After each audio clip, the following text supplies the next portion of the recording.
তাকওয়া এতই গুরুত্বপূর্ণ একটি বিষয় যে আল্লাহ তাআলা পবিত্র কোরআনে 200-এরও বেশি জায়গায় এই তাকওয়ার কথা উল্লেখ করেছেন।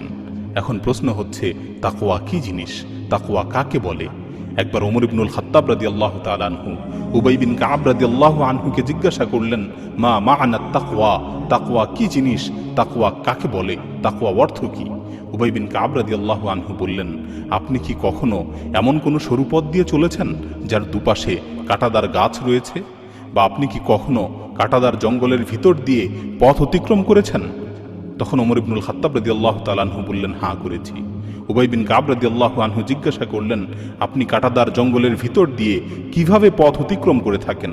ওমর ইবনুল খাত্তাব রাদিয়াল্লাহু তাআলা আনহু বললেন, আমি আমার জামা কাপড়কে গুছিয়ে, শরীরকে গুটিয়ে খুব সতর্কতার সাথে পথ অতিক্রম করি, যাতে করে আমার জামা কাপড়ে বা আমার শরীরে কোনো কাঁটা বিদ্ধ না হয়। উবাই বিন কাব রাদিয়াল্লাহু আনহু তখন ওমর রাদিয়াল্লাহু তাআলা আনহু